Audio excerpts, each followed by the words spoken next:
Stop talking about comic books or I'll kill you. I don't care if the Hulk could defeat the Man of Steel. I'm gonna rearrange your face if you continue to debate whether Logan's claws could... Hey there, comic fam. Bullseye Bob here, and welcome to Everything Comics. And welcome to another episode of reviews, previews, and back issue breakdowns.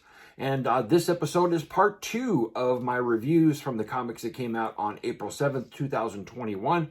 That's right, I had to split it up into 2 different videos because there were so many good comics that came out this week. And I mean, normally I don't review all of my comics, but there were quite a few that were really good. And so I just decided to split it up into 2 videos. Hope you guys don't mind that. Also, I got a couple of things that we'll be going over that I didn't go over in my last video.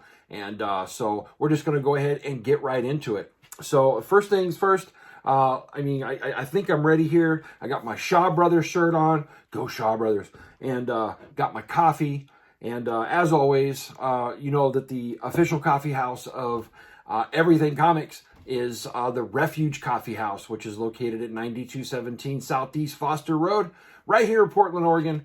If you're ever here in Portland, it's a must on your itinerary. Let me know that you're going to be here. I'll meet you there. Or we can even go to Mocha Express, which is the official coffee house of Comics with Bueller. And but that's what we do here in Portland, is coffee and comics. And but let me know that you're going to be out here. Coffee's on me, and we'll go talk about comics, talk about whatever you want. And but it'll be a cool time. But before we get into the reviews, first of all, I just want to say that this episode is brought to you by the Rogue Trader. They are a partner of the show. There's a link in the description to the Rogue Trader website. My good friend Eric, he sells comics there, but predominantly he has a pressing and cleaning service, and it is a good one. If you have stuff that you need pressed and cleaned before you send it into CGC or CBCS or any other grading companies, I would highly recommend the Rogue Trader. They do a phenomenal job over there. Eric has been pressing for many years, so he's gone through all the nuances that you can ever think of. And he's also he's been versed in historical document handling and things like that. So he really knows his stuff. And but I got to tell you, if you watch my unboxing videos, my ratio of 9.8s went way up once I started using his service, so I highly recommend it. It's at theroguetraderutah.com. The link is down in the description. Go check them out. And if you use the code EVERYTHING20 at checkout, you'll get 20% off that cleaning service. And so, partner of the show, brought to you by the Rogue Trader. Go check them out. Okay, so moving on. Now I got our huge announcement. And this is pretty big for me, guys. This is really, really cool. I got a call from Tony from Comics Proline. You'll know that name from the Comics with Bueller channel. Comics Proline is a partner of that channel. And so Tony gave me a call, and Everything Comics is now a partner with Comics Proline. That's right. You can get all of your comic supply needs from Comics Proline, and especially from the sales rep, Tony. He's a good guy. He'll really take care of you. And so there's a link down in the description to his email address. I know that we were using a website before, but with a code that's not working so well. But you can use that email. Send an email to Tony. Give inquiries. Let him know what you want, what you're looking for. They got bags. They got boards. They got boxes. Everything that your comic supply needs. Tony pretty much can get it for you. And I'll tell you, the bags and boards that I use are exclusively from Comics Proline. I used to buy Mylar, and I have to tell you that these are like in between your normal bags and the upscale Mylar, and they're fantastic. Everything presents really nicely. The flaps when they come down, I hardly ever get any type of dog earring on them. And they're just fantastic bags and boards. They feel so nice. And it's just a cut above your normal bag and board without paying that premium price of Mylar. And so, great stuff. Check out Comics Proline. Like I said, there's a link to the email down in the description. If you have any questions, get a hold of Tony. He'll take care of your every need. They're an amazing service, and they have great products. So check them out. But yeah, I'm really excited to be a partner with Comics Proline going forward.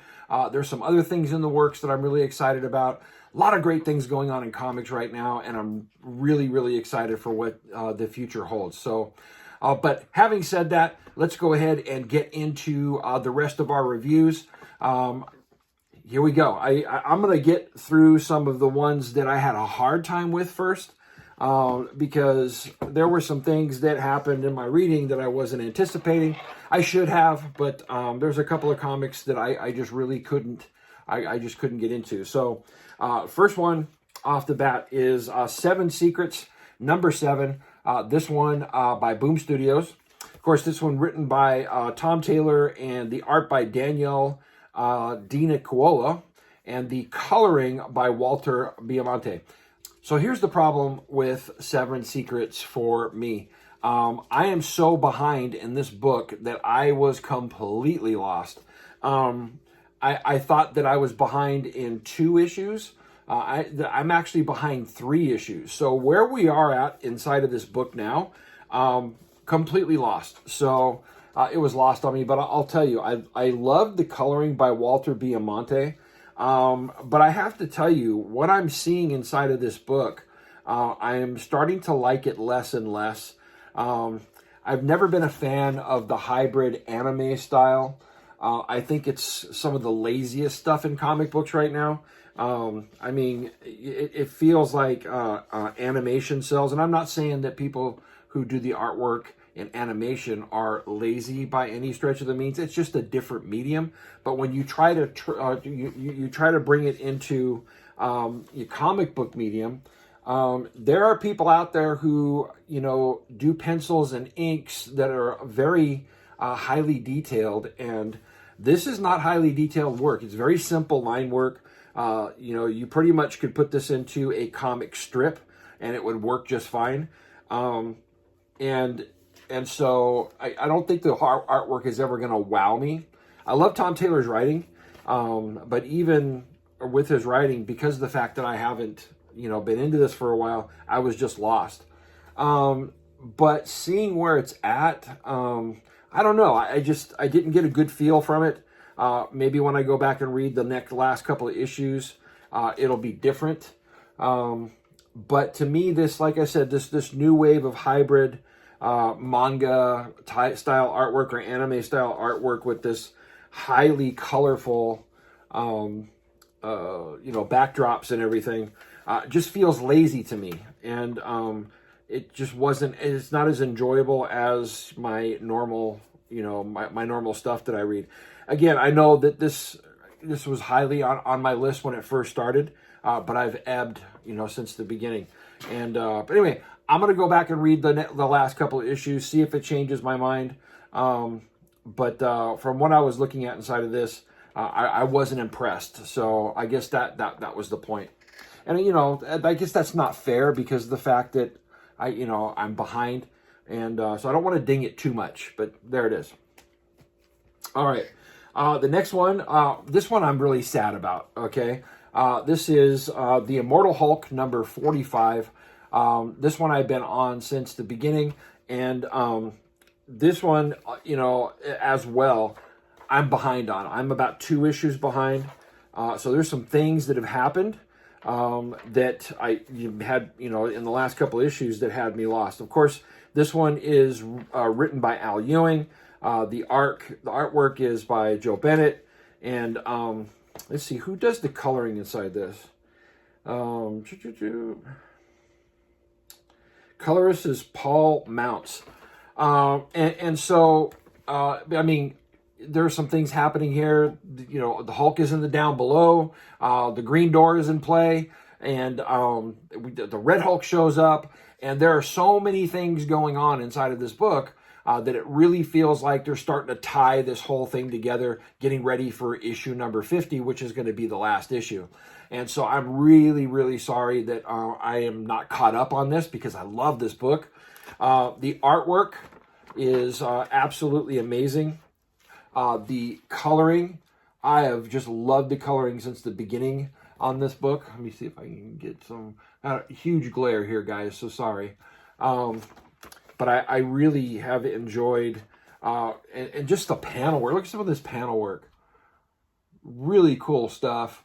And but normally Marvel puts like a little blurb at the beginning of the book so that you can just jump right into any book that you're reading.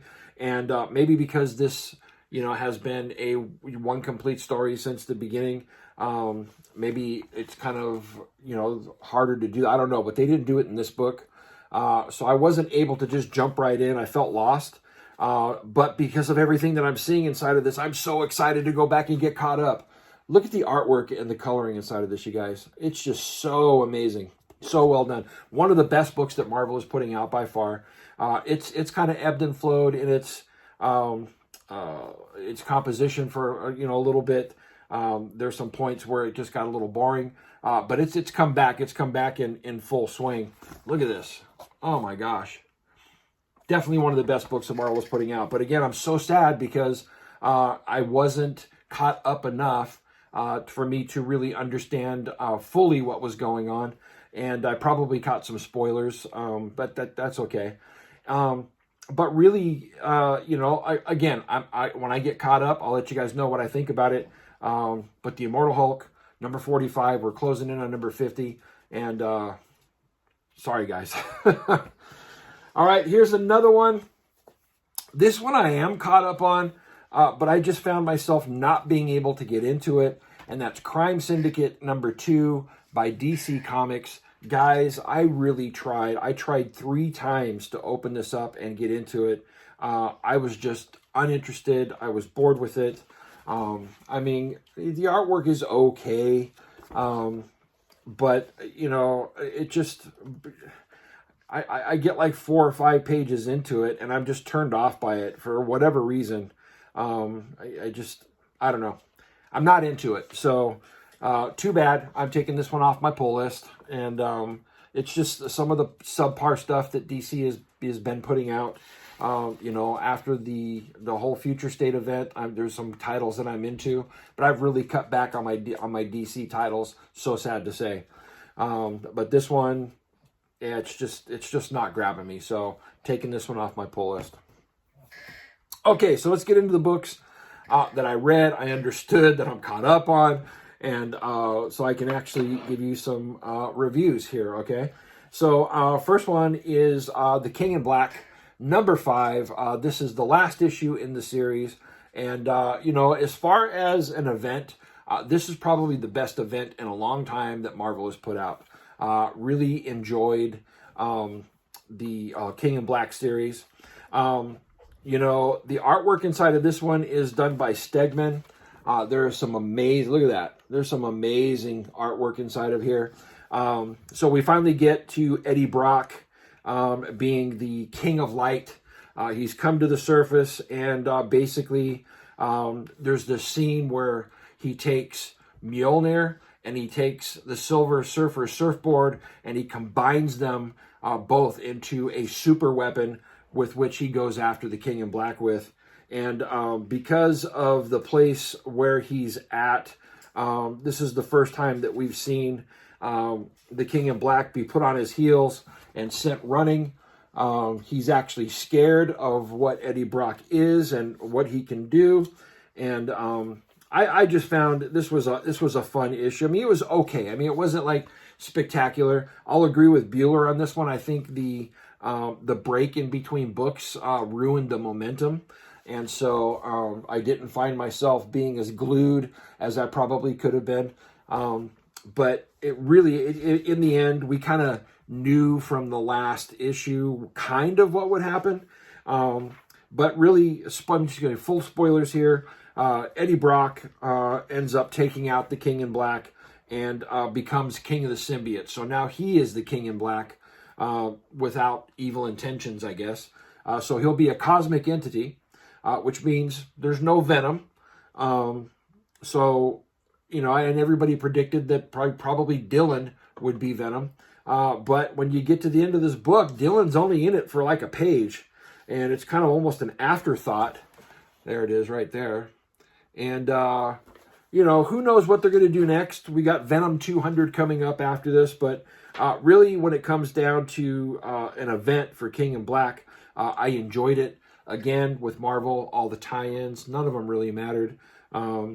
But, you know, the main book of Venom and King in Black, I've really enjoyed it most of the way through. Of course, like I told you in the last video, this issue of Venom I could have done without. We already knew that Eddie was going to be the King of Light. And so, but, you know, hey, we'll see what they do with Venom next. Venom 200, you know, that'll be coming out next month. And that's supposed to be the last of Venom. Of course, it won't be. You know, Marvel are not going to get rid of one of their best properties. And so we'll have, you know, Venom going forward. They're just going to reboot the series. But King in Black, all in all, I give it a solid A. I think it's not an A+, but definitely a solid A as far as an event goes. When you talk about the main book in Venom, I enjoyed it. I enjoyed it immensely. Okay, next one up on the list is Project Patron by Aftershock Comics. And this is another, you know, Aftershock's been killing it. They've been putting out a lot of great stuff. Really enjoying, you know, what they've been doing. And so this one was this one was not on my pull list. This happened to be released this week, and I saw it, and I was like, wow, how did I miss that one? So I picked it up. And, you know, normally, you know, I watch Robbie from Pop Culture Philosophers. I always watch his reviews on Tuesday nights. It's a Tuesday night must. If you guys want to know, I do reviews, and I thank you guys for coming to my channel and supporting me. But the best reviews on YouTube, Robbie from Pop Culture Philosophers, Tuesday nights, it's by far the best review show that you're going to find. And normally when he gives his reviews on Tuesday, I will go through and kind of catch, and I'll skim through it. I'll kind of catch what he says a little bit about some of the books, but the ones that I know that I'm going to review, I kind of fast forward through, so I'm not kind of influenced by what he says about the book. And this one was one that wasn't on my pull list, and I picked up on Wednesday, but I got to hear his review. And I'll have to say his review is spot on. So right from the very beginning, you kind of get this, you know, of course, the hero is kind of a Superman figure, and right in the very beginning, you get basically an homage to the fight between him and Doomsday. And so, I mean, full on, you know, it's just a whole Doomsday thing. And so, you know, the classic scene where they kill each other. And so now the world is without their Superman. And, you know, of course, in DC Comics, we know what happens. You know, we get the 4 Superman, and then finally in the end, we ended up getting Superman back with a mullet. But, you know, they're not going to kill off Superman. Let's just face it.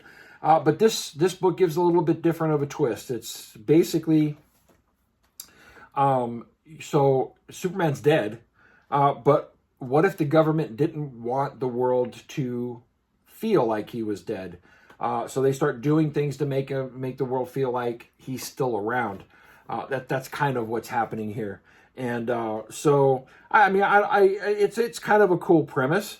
I don't know if I will. I don't know if I'll read it going forward. You know, again, like I said, I like the stuff that's been coming out by Aftershock. This one was written by Steve Orlando, and the art in this one was done by Patrick Piazzalunga. I've never heard of that dude. But all in all, I mean, it was a solid first read. I just don't know if it was solid enough for me to keep it on my pull list. And, I mean, it's like I said, it's an interesting concept, but I don't know if it's enough to hold me.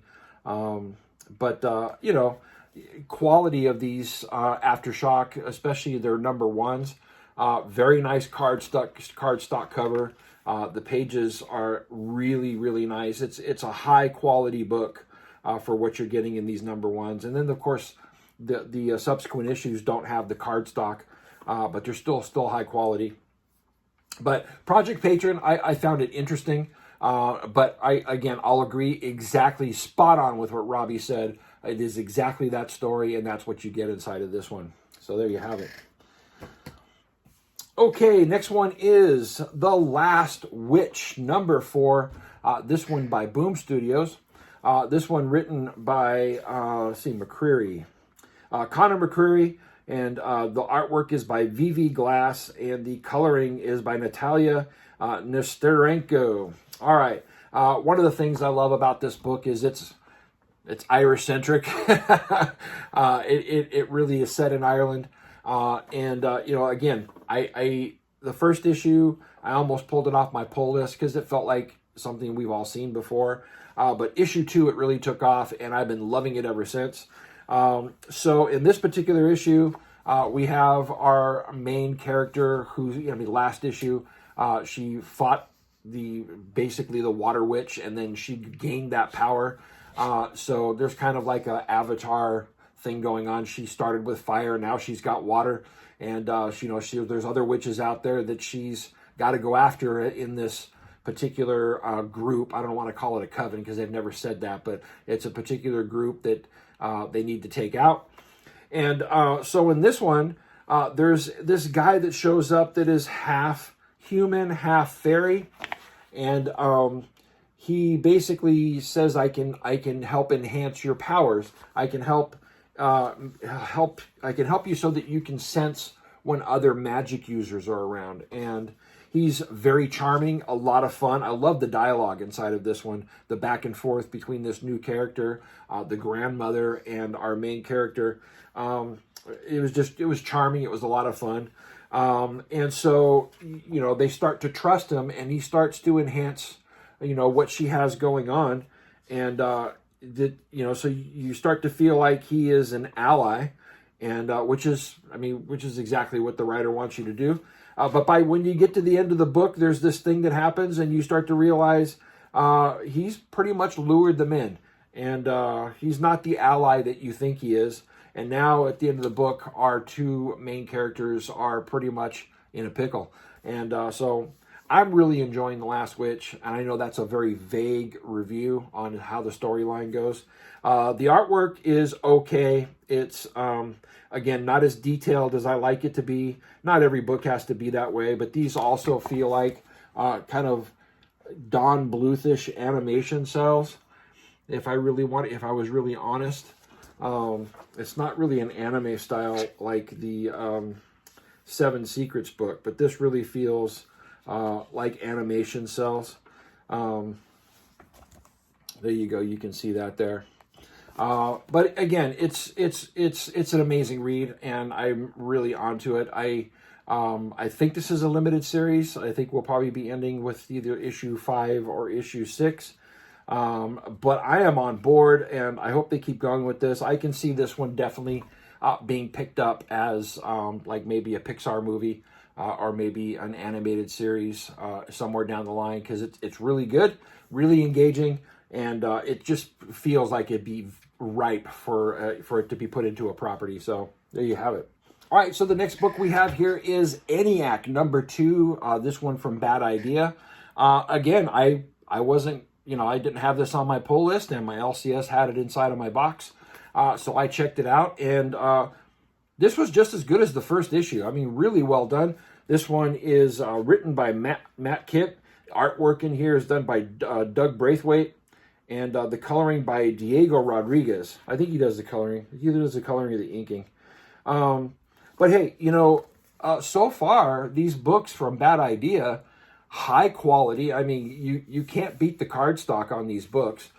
The pages are phenomenal quality. Really, really well done. And I'm really engaged. So even though I don't like the model that they're using with comic shops, I can't ding their books. So far, it's just been really, really good stuff. So the story in this one, of course, is a supercomputer that was created in World War II, that was, created as, for world defense. And it's basically the same computer that you see inside of war games, HAL, and highly intelligent, self-thinking intelligence, and also self-protective. And that's the issue with this book, is that in World War II, there was this, I'll show you, so right after World War II, it decided to basically protect itself, and they tried to go and destroy it. That was averted. but it's been thinking since then, and now we're here in modern times, and it's got so much more intelligence, and they've never had a problem with it, and all of a sudden it now starts to set off a countdown for nuclear war. And you got these two women who are going out to try to take them out. They end up going to one of the original two scientists that were involved with the creator, and the other one, actually, there was a guy in Russia that was basically tasked to take the computer out. He created a virus to take it out, and he has the history of him and the guy that created the computer. And you kind of go through the whole backstory on how we got to where we're at, and how this thing is so intelligent that even what they're doing, he already knows. And once you catch that, it's spot on. He basically, even when they're out in the woods, he's got the satellite and everything, and he knows exactly what they're doing. It is a fun, wild ride. The action inside of this is great. The dialogue is phenomenal. I will tell you that the artwork by Braithwaite inside of this book is phenomenal. It is so well done. I had such an amazing time reading this book. And also Tankers. Tankers this week was just a phenomenal read. The coloring inside of here is great. But I mean, look at what's going on inside of this book. It's just phenomenal. Man, I hate the glare. I wish I could show these books off without the glare. But you know, Aniak #2, every bit as good as the first issue. I think, you guys, I think I'm going to tell my LCS to go ahead and keep giving these to me. And of course, the first two I've gotten, I haven't paid for. So I think that was, kind of a crack dealer. Here, let me give you this and see what you think and get you hooked. But I'm hooked. And so I will be putting this onto my pull list, as well as that Tankers book, because that was just great. But so issue 2 of Aniak by Bad Idea, awesome. On board. Check it out if you haven't. I think you can, if you can't get it at your LCS, you can get these online. You can go straight to their website and order directly from them. And a lot of people, like, oh, my LCS didn't have it. Well, it's okay. You can still get copies by just ordering direct from Bad Idea. That's from what I understand. So I would highly recommend you checking it out. So there you go. All right, so the next book on the list is Swamp Thing #2 from DC Comics. Of course, this one is written by Rom V. We have the... see, this is what happens when I do this without notes. Art by Mike Perkins. And let's see, the colorist on this one is Mike Spicer. Okay, when I first got into this book... Rom V's writing is amazing, and I will have to say this, that when I tried to get into it at first, this is not a book, and the issue 1 was kind of the same way. This is not a book that you can passively read. I mean, there are a lot of comics that I quickly get through. I read them, I understand them, what's going on, but I can't passively read this one. This is a book that you would do well with to take your time, immerse yourself a little bit, and get into what Rom V is actually doing, because it is phenomenal. It's amazing. I really enjoyed issue #2. The artwork inside of it, is great. The coloring is great, but really the story is pretty amazing. So we have a new Swamp Thing, someone who is from Indian descent from India. Of course, that's no, not surprising since Rom V is from India. So, of course, in Future State, we had our original Swamp Thing basically kill himself, sacrifice himself for the good of mankind. And so we now have a new Swamp Thing that has been birthed. And the first thing that he comes up against is an entity that's kind of like him, that's based in the desert.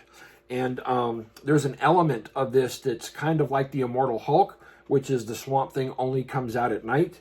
And so far with the main character, he only dreams what's going on. And we're left to kind of figure out whether what is going on is actually happening or not. I'm pretty much convinced that it is. But this this desert character was so intriguing because he's using his power to suck the life out of people, almost like a serial killer.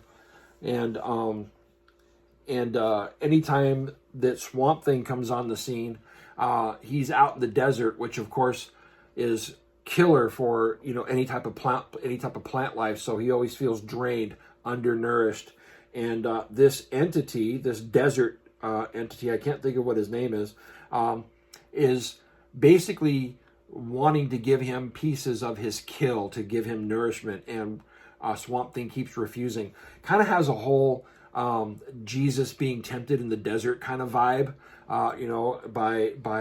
by Satan. And so I was kind of picking that up through this. So I'm sure he used that as a trope. But my gosh, the artwork is phenomenal. The coloring is phenomenal. It's got that weird creepiness that's a callback to what Swamp Thing should be. And I really enjoyed reading this one. It's very wordy, but that's okay. It's not wordy in a bad way. It really flows, and it is phenomenal in its storytelling. I just love the characterization of the new Swamp Thing. I can't think of his name. I think it's Levi something. And then this desert character, you can see him right here with the glowing eyes. He's just it was amazing, guys. I really enjoyed this issue. This one is definitely staying on my pull list. I'm calling this one of the best books that DC is putting out right now. It's very early, so get on this one. Very easy to find issue number 1. And my only lament is this is only a 10-issue series. I really would hope that this is something that they would pick up and keep going forward with, because it's phenomenal. So there you have that. And the last book up on the list is Joker Harley, number 8. Joker Harley Criminal Insanity, number 8. This one, of course, by DC Black Label. This one is written by Cami Garcia, and the artists are Jason Badouer and Miko Swan. And we are on the final issue number 8. And, I had such high hopes for this series. I loved, pretty much from the beginning, through most of it. And I was expecting this huge transformation in Harley, kind of lending itself to kind of like from the 90s Natural Born Killers, that type of relationship between Joker and Harley inside of this. No transformation like that happened. And when you get to the crux of who the Joker is inside of this, this is not any way, shape, or form the type of Joker that I have ever seen. I'm not so sure that it works. It's kind of like if you have watched the series Hannibal, about Hannibal Lecter, kind of Silence of the Lambs thing, and the one of the main serial killers that they're after in the first season uses his kills to create artwork. And that's the kind of thing we find here inside of this book. We get the backstory that Joker used to be a hitman, and he got very good at it. And then at some particular point, he started playing with the bodies and started to create artwork with them. And so that's the progression of who he is. And then he finds Harley, being a criminal profiler, has this mind that is so great. He sees somebody that could be his equal, or somebody that could lend into what he does. And so he starts doing things to get into her mind to transform her into what he wants in a relationship. And the transformation doesn't go the way he thinks it's going to go, because by the end, she actually quits being a criminal profiler and dedicates her life to going after people like this. So not what I was expecting, but not the ultimate result that I was hoping for or waiting for inside of this book. Again, these Black Label books were high quality, phenomenal. The artwork is just... I've loved the artwork on these since the beginning, so I will never ding the artwork inside of these. Although I will say that I liked it a little bit better when Mike Mayhew was on these. Man, look at that. Just phenomenal. And let me get one of the color pages, because this is all modern stuff. Here's one of the color pages. They use the color pages for you know, looking back in history. Flashback scenes. There you go. Can get the word for it. But you know, there's Joker as a hitman. Kind of looked like he was military at one particular point. And but anyway, like I said, it's phenomenal in its artwork and the page composition. The panel work is amazing. I mean, it's beautiful. It's a beautiful, beautiful book. But as far as the story goes, it was compelling all the way through. But when the payoff that you're looking for inside of this book to be there just wasn't there. And for that, I'm highly disappointed. I really wish it would have been something that I would have hoped to have gone forward. But, I mean, with the way they kind of ended this, we're not getting anything else on this, I guarantee it. And that's too bad. So there you have it. Those are my reviews. Really, if we look at what my pick of the week was, I would say that it was Tankers by Bad Idea. I was so surprised by that book. And again, I didn't order it. But reading it, I had so much fun reading that issue, and I'd highly recommend you picking it up if you can. Even if you get the, you know, not the first issue or whatever it is, if your LCS has that, or go order it directly from, you know, their shop online, their website online. It's amazing. That's my pick of the week. So there's the reviews. Hope you guys enjoyed those. So I have something really special that I want to show you guys before we end the show. I got an AOK. It's not an AOK. God Tank, a really good friend of ours in the community. He's an awesome brother. He has done some original artwork on comic books. You know, the comic books have the blank pages and people can do artwork on them. Well, he did some for Something Is Killing the Children. And there's one that he brought out that as soon as I saw it, I had to have it. And I bought it from him. And not only that, but I immortalized it by having him send it off to CGC after he signed it, so that I can have a slab with God Tank's original artwork signed by him, and it's a 9.8.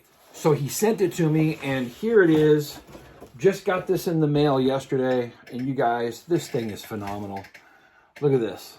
I'm going to try to do my best without the glare here. Let me get this a little closer to the screen. Something Is Killing the Children, and as you can see, it's kind of a Snoopy homage, and I love his coloring on it. Of course, here's the COA he put on the back, which I thought was kind of cool. But also, there's his back cover as well. But my gosh, I think this is one of God Tank's best pieces, and I'm so proud to have this in my PC. This is one of my prized possessions in my PC now because it's done by him, it's signed by him, and it's immortalized as a 9.8 slab CGC. And I'm just so proud of this piece. God Tank, amazing piece, brother, and I thank you so much for it. But wait, folks, that's not all. All right, check this out. He also sent me something else that I was blown away by. And I'll put a picture up on the screen. You guys remember when I did my Kingpin cosplay, and he sent me this. Here's a note here. It says, "This is for the best cosplayer of Kingpin ever. Enjoy, Bob, my friend. Much love, God Tank." There you go. He was a little note in there. And so here it is. Here's what he sent me. Let me see. Here's the foot here. Let me put this inside of here. But he sent me this amazing Kingpin action figure. And this is awesome. This is heavy, really high quality. I don't know where he got this, but it's awesome. It also has his cane. It's got a different head that you can put on it as well. But I'm going to put this right here on the Wall of Fame. That'll go right in between my Daredevils and my Bullseye, so he'll sit right in between them. But that's pretty awesome. God Tank, thank you so much, brother. I really appreciate you. I love you very much, man. And, man, you know, you keep putting out artwork like that, man. I'm a total fan. And but thank you so much for what you do for the community and for being the gem that you are. Way to go, bro. Thank you so much. So that's it. That's our show, folks. I hope you enjoyed it. Make sure you tune in on Monday to the brand new Coffee and Comic Show with myself and my good buddy Bueller at 5 a.m. Pacific Standard Time. It's going to be an awesome time. This week's episode was amazing. It was awesome. So there you go. Appreciate y'all. Make sure you support your local comic shop. And as always, Excelsior. We'll see you later, folks. I'm gonna rearrange your face.